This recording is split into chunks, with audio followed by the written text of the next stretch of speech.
Fala galera, tudo bem? Vamos iniciar mais um módulo aqui nas nossas videoaulas agora sobre eletrostática, estudo da eletricidade, tudo certo? Beleza? Vamos lá iniciar nossos estudos? Então, introdução sobre a origem da palavra eletricidade, né? Vem lá do grego electron, que era nome de uma pedra, uma resina fóssil chamada de âmbar. E aí o Tales de Mileto, ele acidentalmente ele percebeu que essas pedras de âmbar, elas conseguiam atrair outras partículas menores que estavam ao redor dela, como pele de animal, penas, algumas sujeirinhas ali. Ele percebeu que quando ele atritava essa pedra, desfregava essa pedra em algum outro material, essa pedra tinha esse poder de atração. E daí surgiu o termo elétron, ou eletricidade. Então, os fatos históricos aí a respeito da eletricidade. Carga elétrica. Carga elétrica, gente, ela está ligada diretamente com a natureza do corpo. Alguns têm tendência de adquirir a carga elétrica positiva, outros de adquirir a carga elétrica positiva. A carga elétrica define o poder de atração ou de repulsão na interação entre dois corpos, certo? E isso vem muito da estrutura atômica, né, dos materiais. Você tem aí atualmente o modelo aí o modelo atômico é formado por duas partes, né? Os núcleos, onde eu tenho os nêutrons e os prótons, e na eletrosfera, onde tenho os elétrons girando ao redor desse núcleo. Então, a carga elétrica ela está ligada com essa interação elétrica entre os corpos, se um corpo atrai, se um corpo repele outro, tá? Então, é a chamada carga elétrica. Hoje em dia, né, a carga elementar é a menor valor de carga elétrica que a gente utiliza aqui na nossa eletrostática, tá ok? A carga elementar pode se chamar carga elementar do elétron ou do próton, certo? Ambos têm o mesmo valor de carga elementar, só que do elétron é negativa, do próton é positiva, tá? No sistema internacional, a unidade de carga elétrica é o Coulomb, tá ok? Coulomb é a unidade de carga elétrica, Coulomb. E essa carguinha elementar, ela é representada pela letra E, tá bom? E essa carga elementar tem sempre um valor constante, que é esse daí, ó, de 1,6 vezes 10 elevado a menos 19 coulombs. É o valor da carga elementar do elétron ou do próton. Tranquilo, gente? Então não esquece. Unidade de carga elétrica, coulomb.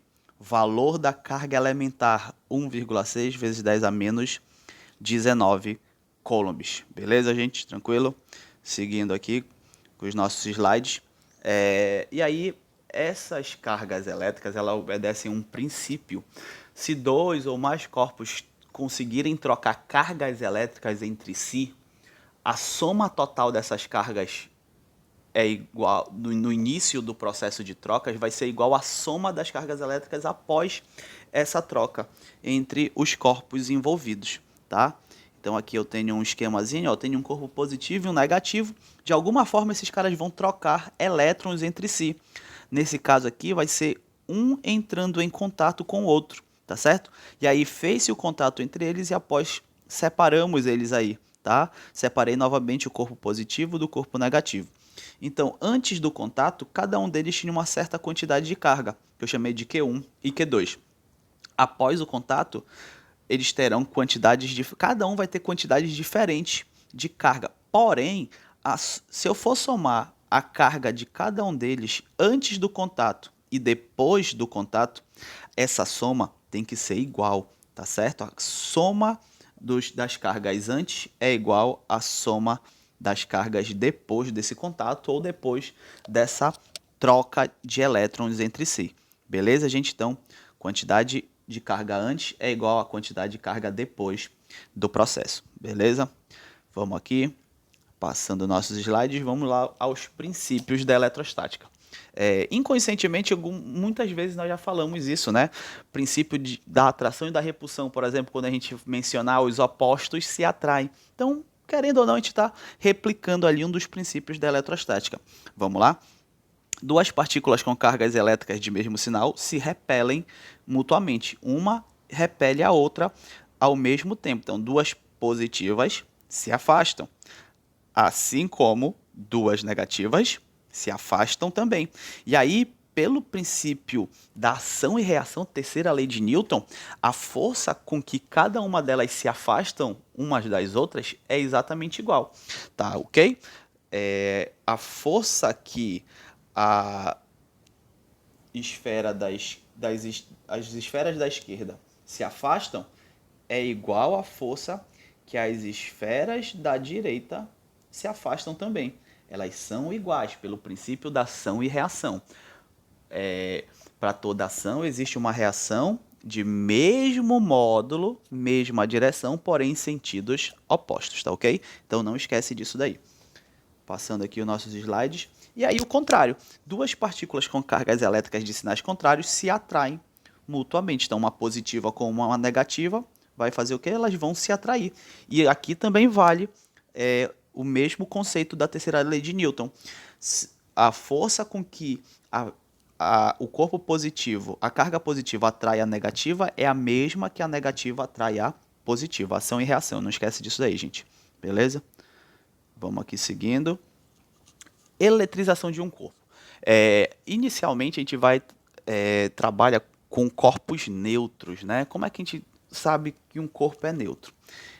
Quando a quantidade de carga positiva nele é igual à quantidade de carga negativa. Então, naturalmente, os corpos têm essa tendência de serem neutros. Porém, eles podem ter carga futuramente, uma carga positiva ou uma carga negativa, tá ok? Como é que isso pode acontecer?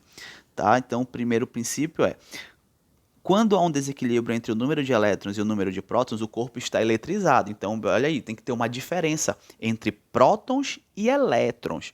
O número de prótons e o número de elétrons tem que ser diferente para o corpo ser eletrizado, ou para o corpo estar eletrizado. Aqui algumas situações mostrando uns fenômenos eletrostáticos de eletrização. Tranquilo aí, eu sou um gerador de Van der Graaf. Seguindo aqui. Para que um corpo esteja carregado positivamente, ou seja, para que ele tenha carga positiva, é necessário que ele tenha mais prótons do que elétrons. Então aqui no esquema, na figura, eu percebo que eu tenho mais sinaizinhos positivos, mais prótons do que sinaizinhos negativos, mais elétrons. Então, corpo carregado positivamente, ele tem carga positiva, ele tem mais prótons do que elétrons. Para que um corpo esteja carregado negativamente, ele tem que ter mais elétrons do que prótons. Agora eu percebo o contrário, né? Eu tenho mais pontinhos vermelhos negativos do que positivos. Então, positivo, tenho mais prótons do que elétrons. Corpo negativo, eu tenho mais elétrons do que prótons. Tá certo? E para um corpo ser neutro, já mencionamos isso, a quantidade de prótons tem que ser igual à quantidade de elétrons. Quantidade de carga negativa igual à quantidade de carga positiva, tá certo? E o detalhe aí é o seguinte, que para um corpo se eletrizar, ele só vai perder ou ganhar elétrons, ele só pode perder ou ganhar elétrons. E aqui nós temos a equaçãozinha que a gente determina a quantidade de carga elétrica que o corpo adquire, tá? Qzão é a quantidade de carga elétrica, N, percebe na legenda aí do N. O que é o N? Número de elétrons que a gente perde ou ganha, tá? Então, para um corpo se eletrizar, ele só perde ou ganha elétrons. Ele não vai perder ou ganhar prótons. Para ele ser eletrizado positivamente ou negativamente, esse cara tem que perder ou tem que ganhar elétrons. Tranquilo? E o Ezinho aí é aquela carga elementar que a gente já viu, que tem aquele valorzinho de 1,6 vezes 10 a menos 19. Tá? É bom a gente não esquece esse conceito aí de eletrização. Um corpo, para se eletrizar, ele só pode perder ou ganhar elétrons. Tá? Somente ele perdendo ou ganhando elétrons é que ele pode se eletrizar, positiva ou negativamente. Tá ok? E aqui vamos a um exemplozinho da equação da quantidade de carga elétrica. Então, olha só. Quantos elétrons um corpo inicialmente neutro, então até então ele tem a mesma quantidade de prótons e de elétrons, quantos elétrons um corpo inicialmente neutro deve ceder? Então, se ele vai ceder, se ele vai perder elétrons, ele vai ficar carregado positivamente. Então, quantos ele deve ceder? Quantos elétrons ele deve ceder para ficar eletrizado com uma carga de 3,2 coulombs? E aí ele te deu o valor da carga elementar, tá certo? Então aqui, ó, o que é que ele me deu na questão? Me deu a carga elétrica, o Qzão, de 3,2 e me pediu o N, número de elétrons. Nesse caso que ele vai perder, certo? Então vamos jogar na nossa equaçãozinha, que é igual a N vezes E, e aí substitui, gente, os valores. 3,2 é a carga, igual a N, que a gente quer saber, vezes o exínio, que é a carga elementar, certo? Olha só, todo esse carinha aqui é um número só. Todo esse carinha aqui, ó. Todo o 1,6 vezes 10 a menos 19 é um número só. E ele está fazendo o quê? Ele está multiplicando com N. Eu pego esse cara todinho e jogo para o outro lado, dividindo. Então, a gente vai ter 3,2 dividido por 1,6 vezes 10 a menos 19. Então, percebe que o 3,2 e 1,6 eles estão em vermelho. É para ressaltar o seguinte, que você vai pegar o 3,2 e dividir por 1,6. E aí você vai ter o seguinte, 3,2 dividido por 1,6 dá 2. E aí eu continuei com esse carinha lá embaixo, o 10 elevado a menos 19. O que é que eu faço para deixar esse resultado mais linear, né? Mais em linha reta? Eu pego o 10 a menos 19 que está dividindo, eu jogo multiplicando pelo 2. Só que presta atenção, eu peguei esse carinha que tinha o expoente negativo, quando eu jogo para cima mudando a operação, o expoente dele muda de sinal. Como era negativo, tornou-se o expoente positivo, tá certo, gente? Então aí esse cara perdeu 2 vezes 10 elevado a 19 elétrons, não esquece. Para eletrizar tem que perder ou ganhar elétrons, tá ok? Vamos passando aqui, gente. Próximo tópico são a respeito de corpos condutores, né? São aqueles camaradas, são aqueles corpos que conduzem bem a eletricidade, deixam fluir legal os elétrons por eles, né? Eletricidade. E aí temos como exemplos aqui os metais em geral, olha, os fios de cobre usados nas instalações elétricas, a água é um bom condutor de eletricidade, as soluções alcalinas, como por exemplo água e sal, né, aquelas experiências que a gente fazia, né, no ensino fundamental lá, bota água e sal para conduzir eletricidade, acender uma lâmpada, então é uma solução alcalina, bom condutora de eletricidade, tá ok? Em contrapartida dos condutores, nós temos os materiais isolantes, que é aqueles que não conduzem bem a eletricidade. Eles impõem uma dificuldade muito grande para a passagem da eletricidade por eles. Tá, ok? Como, por exemplo, nós temos aí a borracha, vidro, a madeira, a lã, tecido de lã, então, enfim, couro. Então, são materiais isolantes que não permitem a passagem facilmente da eletricidade. Tranquilo, gente? Tá. Eu já te falei que um corpo, para se eletrizar, ele perde ou ganha elétrons. Mas como é que ele vai se eletrizar? Como ele pode adquirir uma carga positiva ou uma carga negativa? São através dos processos de eletrização, que eu vou te mostrar agora.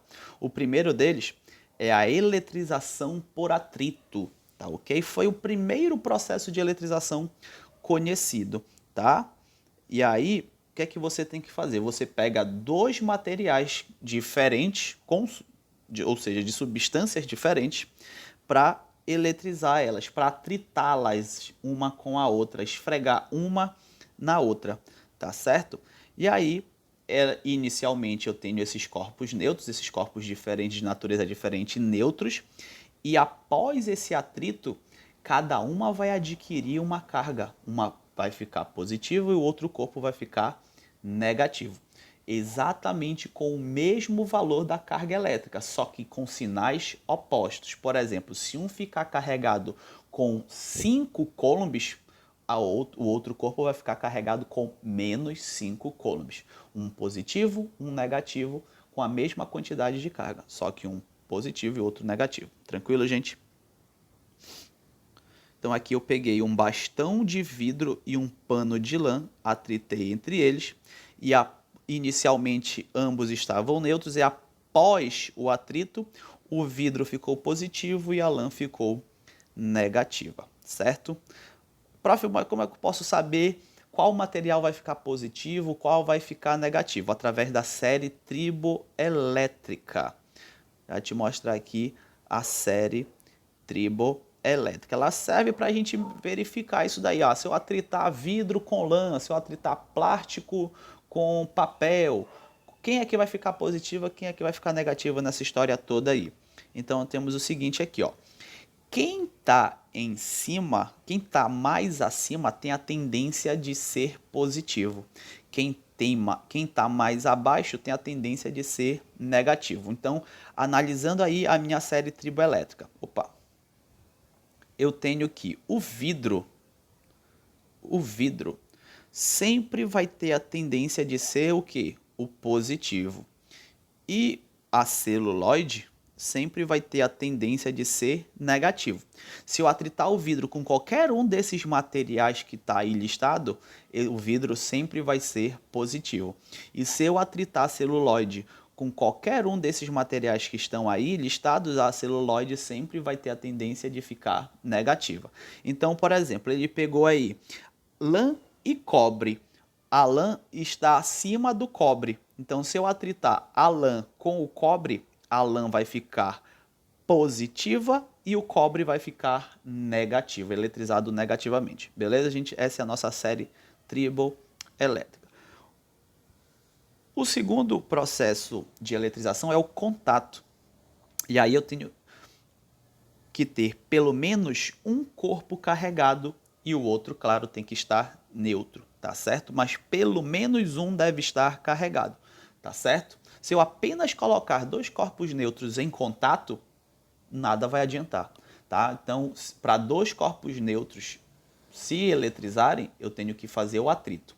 Apenas encostar um no outro não vai adiantar nada. Então, aí que entra a parte do contato. Para apenas encostar um corpo no outro e ambos estarem eletrizados, pelo menos um tem que estar eletrizado inicialmente, beleza? Então, no final desse contato, os corpos vão ter a mesma carga, o mesmo valor de carga com o mesmo sinal. Se um corpo é positivo, entrou em contato com um corpo neutro, no final, ambos vão estar carregados positivamente. Se um corpo negativo entra em contato com um corpo neutro, ao final desse contato, ambos vão estar carregados negativamente. Tá ok? E aí eu tenho até uma equaçãozinha, uma relaçãozinha para saber qual vai ser a quantidade de carga que cada um deles vai ter após o contato. Tá ok? Basta fazer o quê, prof? Fazer a média aritmética entre as cargas elétricas dos corpos envolvidos. Tá? Faço a média aritmética. Pego Q1, somo com Q2 e divido por 2, sempre fazendo 2 a 2. Tranquilo, gente? Tem um exemplozinho aqui para mostrar para vocês. Olha só. 3 esferas idênticas, muito leves, estão penduradas por fios perfeitamente isolantes, no ambiente seco, conforme mostra a figura. Num determinado instante, a esfera A, que tem carga de 20 coulombs, toca a esfera B, que tem carga de menos 2 coulombs. Após algum instante, afasta-se e toca a esfera C, retornando à posição inicial. Então vai ser o seguinte, eu vou pegar a esfera A, vou tocar em B, depois eu vou pegar essa mesma esfera A e vou tocar na esfera C. Após os contatos descritos, as cargas das esferas A, B e C são respectivamente iguais a quanto? Então vamos lá. Vamos pegar o primeiro contato, que é entre as esferas A e B. Perfeito? Então vamos lá. Vou fazer a média aritmética entre elas. A carga de A vale 20, a carga de B menos 2. E aí nós vamos ter que mais com menos dá menos. 20 menos 2 dá 18. 18 dividido por 2 dá 9. Então presta atenção, gente. A esfera A tinha carga de 20, a esfera B carga de menos 2. Ao final desse contato, A e B têm a mesma quantidade de carga e mesmo sinal, que vale quanto? 9 coulombs. Agora, a esfera A já não tem mais 20 coulombs de carga. Esquece isso daqui, ó. Esquece que ela tem 20 coulombs de carga, tá ok? Esquece, ela agora tem 9 coulombs de carga, tranquilo? Agora eu vou pegar essa esfera A e vou colocar em contato com a esfera C, tá certo? Então, ó, A eu vou chamar agora de A duas linhas, porque vai ser um segundo valor de carga que ela vai ter após o segundo contato. Então, QA' mais QC sobre 2. A carga de A depois do contato com B, que é o QA' que eu chamei aqui. Então, vamos lá. Fica 9 mais a carga de C, que é menos 6, fazendo o jogo de sinal de novo, mais com menos dá menos, 9 menos 6 dá 3, dividido por 2, 1,5. Então, respondendo a pergunta da questão, ao final dos dois contatos, ao final dos dois processos, tá? A carga de A, B e C são respectivamente iguais a quanto? A 1,5, B 9 e C 1,5 também, tá certo, gente? Então, sempre após o contato, os corpos ficam carregados com o mesmo valor de carga e mesmo sinal, certo? Vamos para o nosso último processo de eletrização, que é a indução eletrostática. Então, quando um corpo neutro é colocado próximo a um corpo eletrizado, sem que haja contato entre eles, o corpo neutro se eletriza. Se eletriza, mas dependendo de uma situação que a gente vai ter que fazer, que eu vou já falar para vocês qual é. Tá certo? Então, vamos aqui. Eu tenho aqui, ó, um corpo carregado positivamente. Tá? Um corpo carregado positivamente, que eu vou chamar de indutor. E eu tenho o corpo B, que ele está neutro, que eu vou chamar de induzido. Ao aproximar o corpo carregado do corpo neutro aqui, ó, ao aproximar a esfera A da esfera B, o que é que ocorre nessa esfera B? Uma repartição de carga elétrica, tá certo? Eu percebo aqui, ó, ela vai ficar metade positiva, metade negativa. E quem é que vai se aproximar do indutor positivo? As cargas elétricas negativas. Mas percebe que nesse momento aqui, ó, a esfera B ainda está neutra. A quantidade de carga positiva e a quantidade de carga negativa dessa esfera B continuam iguais, então ela continua neutra. Para que ela se eletrize, é preciso que eu faça um processo chamado de aterramento, que é essa parte que eu estou fazendo aqui, ó. Eu estou conectando a esfera B com a Terra, é o chamado aterramento. Então, como ele encostou na parte positiva da esfera, o que é que vai acontecer? A Terra ela tem uma característica de ser neutra. A Terra tem a mesma quantidade de prótons e a mesma quantidade de elétrons. Como eu estou tocando na parte positiva, elétrons vão subir da Terra até essa esfera. Queridos, se elétrons vão subir, aqui ó, se elétrons vão subir, o corpo B vai ter uma quantidade de carga negativa maior. Então, o que é que eu faço? Para esse corpo se eletrizar, eu fiz o aterramento e aí ó, agora eu vou afastar a esfera A da esfera B, ficando a esfera B carregada o quê? Negativamente, tá? Mas, a princípio, para a gente gerar essa eletrização no corpo induzido, no corpo que inicialmente estava neutro, eu tenho que fazer o processo do aterramento. Se eu apenas aproximar o indutor sem fazer o aterramento, quando eu afastar o indutor do induzido, esse induzido vai continuar sendo neutro.